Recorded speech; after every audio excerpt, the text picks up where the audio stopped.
पीरज़ादा अब्बास सिद्दीकी पश्चिम बंगाल के अंदर एक नई पार्टी बनाई है जिसका नाम है आईएसएफ यानी इंडियन सेकुलर फ्रंट। क्या असदुद्दीन ओवैसी की पार्टी ऑल इंडिया मजलिस इत्तेहादुल मुस्लिमीन यानी कि आने वाले विधानसभा पश्चिम बंगाल में जो चुनाव है उसमें मिल करके असदुद्दीन ओवैसी की पार्टी और पीरज़ादा अब्बास सिद्दीकी की पार्टी आईएसएफ मिल करके चुनाव लड़ेगी? तो आइए हम इसी के ऊपर जानते हैं। सलाम आदाब, मैं हूं आपका दोस्त जाहिद, आप देख रहे हैं डेली हिंद। आपको मालूम है कि कुछ दिन पहले असदुद्दीन ओवैसी पश्चिम बंगाल के अंदर गए थे। वहाँ पे जो है फुरफरा शरीफ के अंदर जो है पीरज़ादा अब्बास सिद्दीकी से असदुद्दीन ओवैसी की मुलाकात हुई थी। उसके बाद असदुद्दीन ओवैसी ने कहा था कि जो पीरज़ादा अब्बास सिद्दीकी फैसला करेंगे हम और हमारी पार्टी उसके पीछे चलेगी।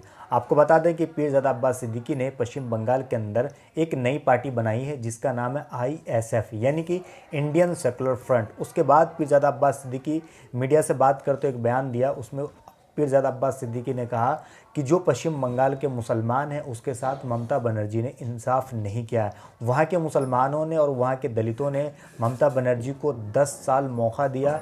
ममता बनर्जी ने मुसलमानों से वादा किया था, विकास का वादा किया था, आरक्षण का वादा किया था। वो ममता बनर्जी ने वादा पूरा नहीं किया। मुसलमान का वोट लेकर करके वो सिर्फ सत्ता पर बैठी हुई।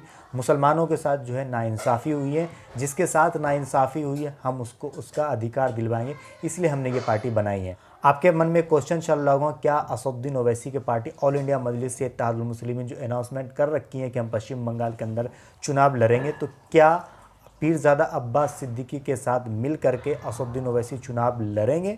ये आपके दिमाग में क्वेश्चन चल रहा होगा। तो चलिए मैं इसको भी आपको क्लियर कर देता हूँ। सबसे पहले मैं आपको बताऊँ कि अगर आपने चैनल को सब्सक्राइब नहीं किया तो प्लीज़ चैनल को जो है सब्सक्राइब कर लीजिए, और अगर आपने घंटी को नहीं दबाया, घंटी को दबा दीजिए जिससे कि मैं वीडियो आप डालूं तो उसका नोटिफिकेशन आपको सबसे पहले मिल सके और हमारे एक भी वीडियो जो है आप मिस ना करें। सारी वीडियो जो मैं डेली एक वीडियो डालता हूं वह उसको आप आसानी से देख सके। और वीडियो को लाइक ज़रूर कर दीजिएगा। वीडियो देखते देखते अपने दोस्तों में भी इसको आप ज़रूर शेयर कीजिएगा। आपको बता दें कि अभी महाराष्ट्र के अंदर जो है चुनाव हुआ, ग्राम पंचायत चुनाव, जिसमें कि ओवैसी की पार्टी ने एक इतिहास रच दिया। आपको बता दें कि वहाँ पर 14,000 से भी ज़्यादा सीट हैं जहाँ पर जो है ओवैसी की पार्टी ने चुनाव लड़ी। 14,000 पे चुनाव नहीं लड़ी, महज 100 या 150 सीटों पर जो है असदुद्दीन ओवैसी की पार्टी चुनाव लड़ी थी। वहाँ पे जो एक न्यूज़ आ रही है कि तकरीबन जो है 96 सीट जो है असदुद्दीन ओवैसी की पार्टी जो है महाराष्ट्र के अंदर जीती है। खास करके जो ज़्यादा सीट है वो औरंगाबाद के अंदर जो ऑल इंडिया मजलिस इत्तेहादुल मुस्लिमीन की पार्टी की जीत हुई है। इसके देखते हुए जितने भी सेकुलर पार्टी हैं वो असदुद्दीन ओवैसी के ऊपर लगातार जो है टारगेट करती हैं कि कहीं मुस्लिम वोट जो है वो ओवैसी में फिक्स ना हो जाए, ओवैसी में सट ना जाए। जैसे कि यादव वोट हैं वो अखिलेश के साथ हैं, तेजस्वी यादव के साथ है, जो ब्राह्मण ठाकुर वोट हैं वो बीजेपी के साथ है, जो दलित वोट हैं वो मायावती के साथ है। वैसे ही जो मुस्लिम वोट हैं वो ओवैसी की तरफ शिफ्ट ना हो जाए, इसलिए जो तमाम तरह की जो पार्टियां हैं वो असदुद्दीन ओवैसी के ऊपर जो है टारगेट करती रहती हैं।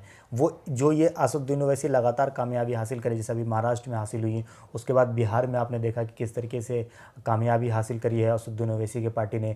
बिहार में 5 सीटों पर जीत हुई, उसके बाद फिर महाराष्ट्र में जीत हुई। आपको मालूम है कि कुछ दिन के बाद जो है आपको झारखंड का जो उपचुनाव उसका भी रिजल्ट आपको देखने को मिल जाएगा।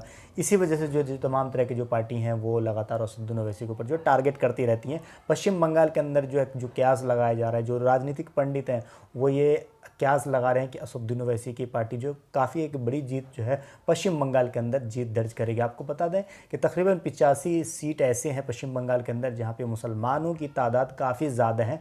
वहाँ पे पीरज़ादा अब्बास सिद्दीकी जो है अपनी पार्टी लॉन्च कर दी है। उसके बाद असदुद्दीन ओवैसी वहाँ पे लॉन्च कर दिए चुनाव लड़ने के लिए कि पीरज़ादा अब्बास सिद्दीकी जो असदुद्दीन ओवैसी से मिल चुके हैं।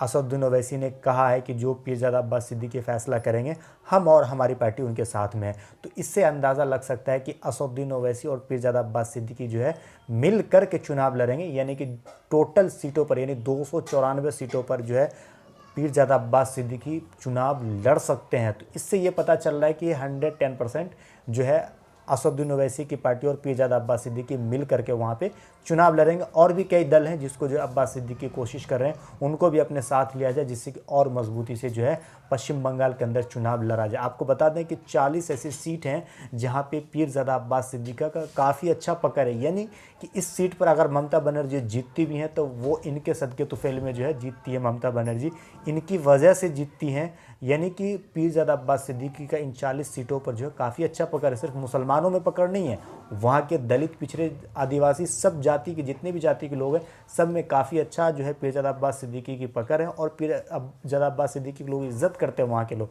तो पीरजादा अब्बास सिद्दीकी ने मीडिया से क्या बात कही है वो मैं आपको सुना देता हूँ। जनसत्ता की रिपोर्ट के मुताबिक आपको मैं बताऊं कि पश्चिम बंगाल में कुछ ही महीने में विधानसभा चुनाव होने वाले हैं। उसको लेकर राजनीतिक दलों के नेताओं के दौरे और जनता के बीच अपनी पैठ बनाने की कवायद तेज़ हो गई हैं। ऐसे में राज्य में जहां सत्तारूढ़ टीएमसी को कड़ी चुनौती दे रही भाजपा वहां अपनी पूरी सेना उतारकर जुटी हुई हैं। तभी तमाम राजनीतिक दलों के बीच एक और दल ने जन्म लिया है। वो है कौन? आईएसएफ। आपको बता दें कि अजमेर शरीफ के बाद देश के सबसे बड़े मान्यता है फुरफुरा शरीफ का। अजमेर शरीफ के बाद देश की दूसरी सबसे बड़ी सूफी मज़ार बंगाल के टालटोला स्थित फुरफुरा शरीफ के प्रमुख पीरजादा अब्बास सिद्दीकी ने गुरुवार को कोलकाता में इंडियन सेकुलर फ्रंट आईएसएफ नाम से पार्टी का ऐलान किया है। कहा है कि उनकी पार्टी इंडियन सेकुलर फ्रंट मजबूती से चुनाव लड़ेगी। उन्होंने पश्चिम बंगाल में भाजपा के बढ़ने के लिए टीएमसी को जिम्मेदार ठहराया। यानी कि अब्बास सिद्दीकी ने कहा है कि जो भारतीय जनता पार्टी लगातार पश्चिम बंगाल के अंदर कामयाबी हासिल कर रही है उसका जिम्मेदार जो है टीएमसी पार्टी है और टीएमसी पार्टी ने मुसलमानों के साथ धोखा दिया। उन्होंने आगे मीडिया से कहा है कि मेरा सिर दर्द तुलमुल कांग्रेस की चुनावी संभावना नहीं है। सत्ताधारी पार्टी को भाजपा के मार्च को रोकने के लिए सभी को साथ में लेना चाहिए।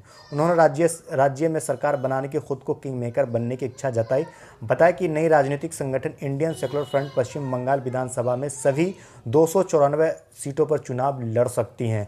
बंगाल में भाईजान के नाम से लोकप्रिय हो रहे पीरजादा सिद्दीकी फिलहाल पूरे राज्य का दौरा कर रहे हैं। अब्बास सिद्दीकी जो है दलित, मुस्लिम और आदिवासियों की आवाज़ करार दे रहे हैं। साथ ही उनके हमले मुख्य तौर पर सत्तासीन तृणमूल कांग्रेस और भाजपा पर केंद्रित रहे हैं। सिद्दीकी का कहना है कि टीएमसी की वजह से ही बंगाल में भाजपा का उदय हुआ है। खास बात यह है कि अगर यह राजनीतिक फ्रंट बनता है तो सिद्दीकी के 26 साल के भाई पीरजादा नौशाद चुनाव में उम्मीदवार बनेंगे।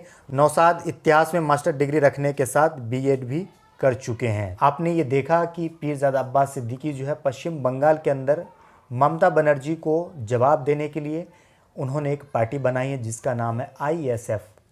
उस पार्टी का लक्ष्य ये रहेगा कि जो वहाँ के दलित हैं, जो वहाँ के मुसलमान हैं, जो आदिवासी हैं, जो पिछड़े लोग हैं उनको जो है इंसाफ दिलाना, जो कि ममता बनर्जी नहीं दे रही। आपको बता दें जब से हमें आज़ादी मिली है उसके बाद से पश्चिम बंगाल के अंदर कभी भी न दलित, न मुसलमान, न आदिवासी किसी से सीएम नहीं रहा है। हमेशा से जो है उच्च जाति के यानी कि ब्राह्मण लोग ही वहाँ पे सीएम रहे हैं। जो ब्राह्मण है उनका साजिश क्या होता है वो आप लोग बखूबी जानते होंगे। वो सिर्फ हिंदू मुसलमान करते हैं और उनका जो लीडर होता है वो हमेशा ब्राह्मण बड़े जाति का ही होता है। वो कभी छोटे जाति के लीडर बना करके हिंदू मुसलमान वो कभी नहीं करता। जैसे कि ममता बनर्जी वहाँ पे हिंदू मुसलमान कर रही हैं, लेकिन ममता बनर्जी क्या ब्राह्मण जात से हैं। वीडियो अगर आपको अच्छी लगी तो इसे लाइक और शेयर ज़रूर कीजिएगा। जय हिंद, जय भारत। अपना ख्याल रखिए, हंसते रहिए, मुस्कुराते रहिए। अल्लाह हाफिज़, अस्सलाम वालेकुम।